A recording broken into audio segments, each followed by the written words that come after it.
Hello, readers. Welcome to reading class with me, Miss Taylor. I'm glad you're here. All right, so today we are reading lesson 64. Help! So in the last lesson, the last part of our story, there was a little bit of an accident and somebody slipped down the edge of the volcano. Oh my goodness. I hope they're going to be okay. All right, are we ready to read? Do we have our textbook? I've got my textbook here. Do you have your bookmark or a finger to track and follow along? Workbook, pencil, all those important things. You're going to remember to track with your finger, to read each word carefully, pay attention to end marks. When we are reading those end marks, let's make sure we pause at the end marks. So I noticed in our fluency checkout the other day, we're doing a really nice job, but some of us are kind of pausing in one sentence and then starting before it's time to start the next sentence. So just make sure when you see an end mark, that is where we kind of finish and have a little pause, and then we start. Okay. So we're going to read with accuracy and expression. We're going to understand what's happening in the story. We're going to make some connections to characters' feelings and maybe some experiences that we've had. Like, for example, in today's lesson, you might think of a time when you were scared and you did something and you slipped or you had an accident and you kind of that feeling of like, oh, am I going to be okay? So I think we can kind of start thinking about making a connection to Wendy and Sydney in the story. All right. We know that reading is thinking. There's so many things that are going on in our brains as we are reading. We're making connections like, oh, one time I was really scared when that happened to me. We're visualizing. We're kind of making a picture in our mind as we are reading. We're asking and answering questions. We are summarizing. We're thinking about, wait a second, what happened in the last story? Oh, yeah. Remember Wendy and Sydney were they were walking around on Io and they were heading to Soup Pot, the big volcano, and they walked around the rim of it. Oh, first, remember they were having fun kind of running and jumping and doing all these fun things because there's very little gravity on Io, and so they could just jump like 9 feet and they could do little somersaults in the air and all those cool things. And then they kind of slowed down because then they didn't have much left in their oxygen tanks. And so they slowed down, which was good. And then they were walking around the rim of Soup Pot. And then there was this overhang that stuck out.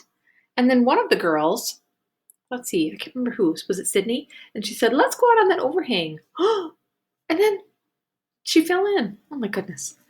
So a lot of times that's what we do when we're reading. We kind of stop and summarize. We stop and tell ourselves, wait a second, what happened?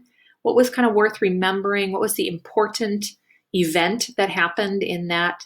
So like in the last lesson, the important event is fell into the volcano on the overhang. Oh my goodness. I think they're going to be okay. I hope so. All right. So our vocabulary sentences for today, let's see. Oh, we have a new vocabulary sentence today, and it is the applause interrupted his speech. All right. So the applause interrupted his speech. So applause is like loud clapping, and interrupted means that someone kind of made you stop and then they did something kind of in between what you were trying to do. So they interrupted. The sentence we had before, she selected a comfortable seat. She selected a comfortable seat. In other words, she chose a seat that was nice and cozy and felt nice when she sat in it. All right. So let's see. Let's go ahead and open to that is not the right lesson, Miss Taylor. Holy cow, hold on. I gotta pause here.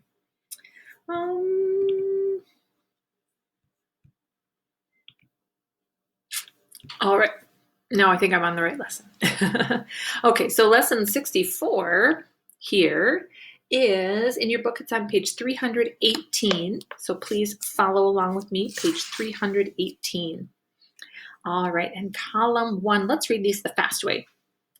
Tingles. Purple. Managed. Butterflies. Nice job. And column 2. Numb. Swallow. Vehicle. Shapes. Nice job. And let me see if I can scoop my picture out of the way here. Here, I can make it smaller. There we go. Okay. Slumped. Scariest. Attaching. And smoked. Nice job. Alrighty, so there's our picture. So let's go ahead and find part B. Everybody, what's the title? Help! Help! All right. So let's see. And so everybody, last time Wendy was hanging near the rim of the volcano. Oh my goodness. The overhang fell into the crater. Wendy had managed to grab the rim and hang on. She easily pulled herself up and stood on the rim. Oh my goodness. Oh, and remember, it's kind of easy for her to do that because there was not much gravity, right? She turned around and looked down into the crater. She could see the overhang sticking out of the lava. It was slowly sinking down. But where was Sydney? Oh my goodness. So she didn't see Sydney, but she did see the overhang that was sinking into the volcano. Wendy looked at the surface of the lava. No Sydney. Then she looked near the edge of the lava. Whew, there was Sydney. She wasn't in the lava. She was hanging onto a rock, and her feet were only a couple of meters above the lava. Oh dear. So it's a good thing she's okay, but she's very close to the lava. Help! Cindy shouted over the radio. I think I'm slipping. Help me! Wendy didn't know what to do. She couldn't climb down to where Sydney was because the inside wall of the crater was almost straight up and down. It was like straight up and down, so she couldn't climb. Wendy didn't have a rope or any way to reach Sydney and pull her out. You just hang on, Wendy said. I'll be right back. What do you think she's going to do? Predicting? Yeah, probably go to the space station and get some help. Wendy started to run back to the space station, and this time she ran as fast as she could go. Down the side of the volcano she went. She took steps that were 4 and 5 meters long. She leaped down the side of the mountain like a deer. Can you just imagine her just running? The automatic voice came over her radio. What do you think it's going to say? Yeah, you're using up your oxygen too quickly, right? Remember last time they were like running and jumping, and the automatic voice said, you only have 35 minutes of oxygen. All right. You are using your oxygen too fast. You will be out of oxygen in 2 minutes. 2 minutes? Oh my goodness. I don't care, Wendy said and ran faster. Oh dear. Now, we know that Wendy is trying to run back and help her friend, which is, it's the right thing to do, but she also needs to be careful of her oxygen, because if her oxygen runs out, then she won't be able to breathe. And then she definitely won't be able to help her friend. And then she could endanger herself. She could be in trouble. She reached the bottom of the volcano and ran toward the space station. When she was about 200 meters from the space station, so about 200, stretch your arms out, 200 meters from the space station, another voice came over her radio. Wendy, what's wrong? The voice said. You shouldn't be running that fast. So that was not the automatic voice, it was someone else's voice. So maybe someone from the space station who is kind of watching her run. It was Rod Sampson's voice.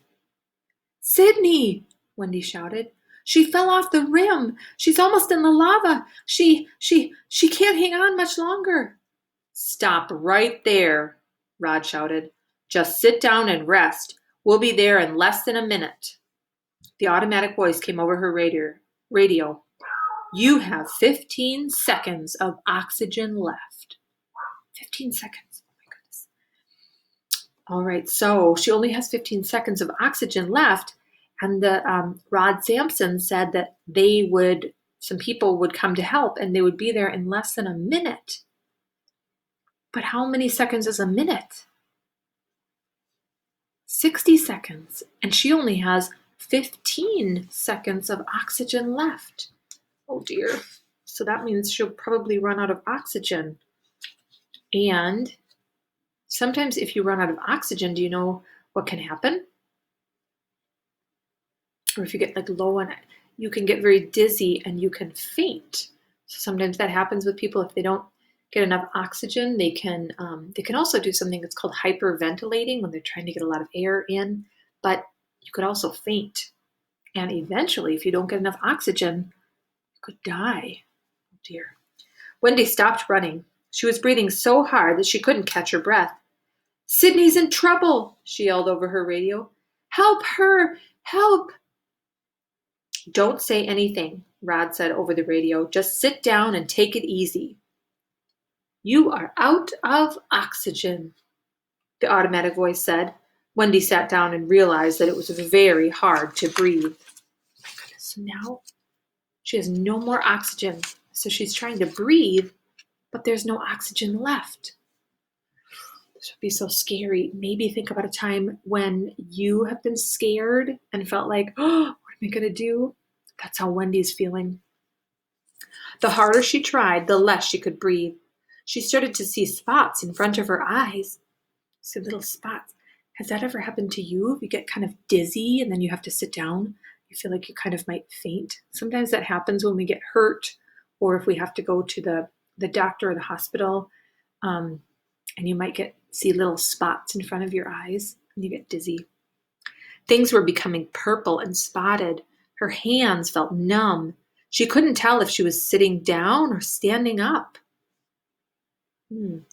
So she's kind of imagining these spots happening. So they're not real spots. They're just what her body is showing her because she doesn't have enough oxygen. So she's starting to faint. She wanted to cry. Sydney, she said, she's caught in the volcano. Help her. She shook her head and tried to clear the spots away. Her hands and arms were covered with tingles. Her mouth was dry. She tried to swallow, but she couldn't. She tried to talk, but nothing happened. Her voice wasn't working. She started to see butterflies, purple ones. What do you think happened? Yeah, it's kind of like she probably fainted, didn't she? Wendy suddenly saw the shapes of people. Help, she said. Be quiet, a woman's voice said. Wendy realized that she was inside a vehicle that was bouncing over the surface of Io. So I am thinking something must have happened because remember she started to see butterflies, purple ones, and then all of a sudden she's in this vehicle. So I'm thinking maybe she fainted, and then the people that came to help her, Rod Sampson and the others, put her in the vehicle, and that's where she is now. All right, please read the rest of the story to yourself. Get ready to answer some questions.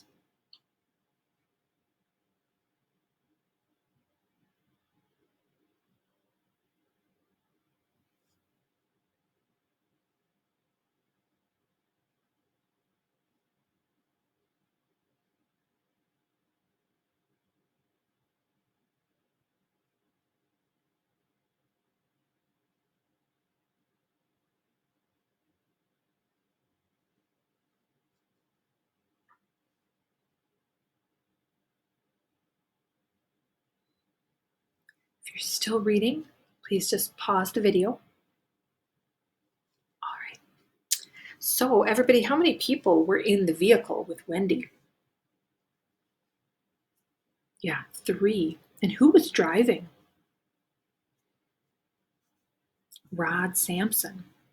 And what did the woman put on the back of Wendy's spacesuit?